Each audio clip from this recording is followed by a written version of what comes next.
નમસ્કાર મિત્રો, સ્વાગત છે તમારું અમારી YouTube ચેનલમાં। તો મિત્રો, આજના વિડીયોમાં આપણે ગુજરાત સરકારનું જે સામાજિક ન્યાય અને અધિકારિતા વિભાગ છે તો તેમની અગત્યની યોજના વિશે ચર્ચા કરીશું કે જે યોજનાનું નામ છે મારુતિ સુઝુકી ઇકો યોજના।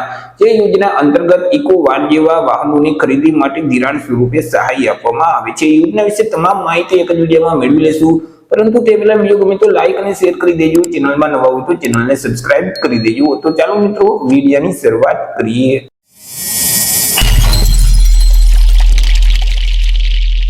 તો સૌથી પહેલા તો મિત્રો આપણે વાત કરી લઈએ આ જે મારુતિ સુઝુકી ઇકો યોજના છે તે યોજનાનો મુખ્ય હેતુ શું છે।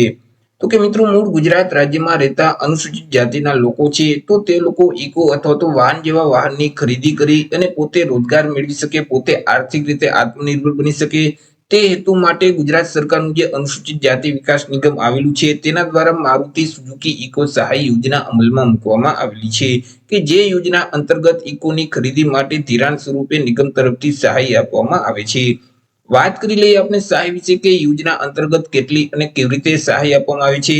તો કે આ યોજના અંતર્ગત ધિરાણ એટલે કે લોન સ્વરૂપે સહાય આપવામાં આવે છે। અહીં વાર્ષિક 3% વ્યાજ દર સાથે વધુમાં વધુ રૂપિયા 6,50,000 ની મર્યાદામાં લોન છે તે આપવામાં આવે છે। મિત્રો, અહીં લોન આપવામાં આવે છે જેથી કરી સ્વાભાવિક છે કે તે રકમ અરજદારોએ પરત કરવાની રહેશે। તો કેટલા હપ્તામાં લોનની રકમ પરત કરી દેવાની રહેશે? તો કે અરજદારોએ વ્યાજ સહિત સરખા 96 માસિક હપ્તામાં લોનની રકમ છે તે ભરપાઈ કરવાની રહેશે। મિત્રો, યોજનાનો લાભ મેળવવા માટે એજ લિમિટ એટલે કે વય મર્યાદા નક્કી કરવામાં આવેલી છે। અરજદારની જે ઉંમર છે તે ઓછામાં ઓછી 18 વર્ષ અને વધુમાં વધુ 50 વર્ષની હોવી જોઈએ।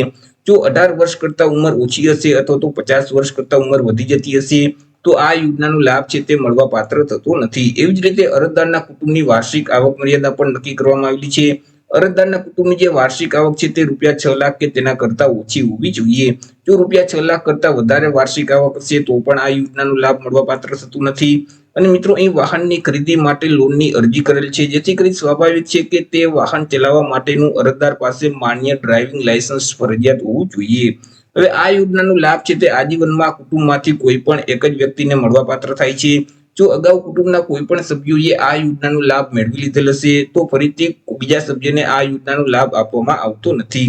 એવી જ રીતે અરજદાર છે અથવા તો અરજદારના કુટુંબના કોઈ પણ સભ્યો છે તેઓ સરકારી કે અર્ધ સરકારી કચેરીમાં ફરજ ન બજાવતા હોવા જોઈએ। જો અરજદાર કે તેમના કુટુંબના કોઈ પણ સભ્યો સરકારી કે અર્ધ સરકારી કચેરીમાં નોકરી કરતા હશે તો પણ આ યોજનાનો લાભ મળવા પાત્ર થતો નથી। વાત કરી લઈએ યોજનાનો લાભ મેળવવા માટે અરજી કઈ જગ્યાએ કરવાની રહેશે। તો કે આ યોજનાનો લાભ મેળવવા માટે અરજદારોએ નિગમનું જે પોર્ટલ છે તે પોર્ટલ મારફતે ઓનલાઈન અરજી ફોર્મ ભરવાનું રહેશે। એટલે કે HJE.gujarat.gov.in નામની જે વેબસાઇટ છે તે વેબસાઇટ ઉપર જઈ ઓનલાઈન અરજી કરી દેવાની રહેશે। વર્ષ 2025-26 માટે ઓનલાઈન અરજી ફોર્મ શરૂ કરી દેવામાં આવેલા છે। એ મિત્રો, 23/7/2025 થી અરજી ફોર્મ શરૂ કરવામાં આવેલા છે। 23/7/2025 થી લઈ અને 17/8/2025 ના સમયગાળા દરમિયાન તમારે ઓનલાઈન અરજી ફોર્મ ભરી દેવાનું રહેશે। ઓનલાઈન અરજી ફોર્મ ભરતી વખતે કયા કયા ડોક્યુમેન્ટ અપલોડ કરવાના રહેશે તેના વિશે પણ વાત કરી લઈએ। તો કે અહીં અરજદારનું આધાર કાર્ડ છે, રેશન કાર્ડ છે, બેંક પાસબુકના પ્રથમ પાનાની નકલ અથવા તો રદ કરેલ ચેક છે, આવકનો દાખલો છે, જાતિનો દાખલો છે, LC એટલે કે શાળા છોડ્યાનું પ્રમાણપત્ર અથવા તો જન્મ તારીખનો દાખલો છે, પાસપોર્ટ સાઇઝનો ફોટોગ્રાફ છે, અરજદારની સહી છે અને ડ્રાઇવિંગ લાયસન્સ છે। તો અરજી ફોર્મ ભરતી વખતે તમારે આટલા ડોક્યુમેન્ટ અપલોડ કરવાના રહેશે। તો આવી રીતે મિત્રો, જે અનુસૂચિત જાતિના વ્યક્તિઓ છે તો તેના માટે અગત્યની યોજના કહી શકાય। તેઓએ ઇકો વાન જેવા વાહનોની ખરીદી કરી હોય તો નિગમ તરફથી ધિરાણ સ્વરૂપે સહાય આપવામાં આવી છે। તો આશા રાખું છું વિડીયો પસંદ પડ્યો હશે। વિડીયો પસંદ પડ્યો હોય તો લાઈક અને શેર કરી દેજો। ચેનલમાં નવા હોય તો ચેનલને સબસ્ક્રાઇબ કરી દેજો। ફરી મળીશું એક નવા ટોપિક સાથે એક નવા વિડીયોમાં। ત્યાર સુધી જય હિન્દ, વંદે માતરમ।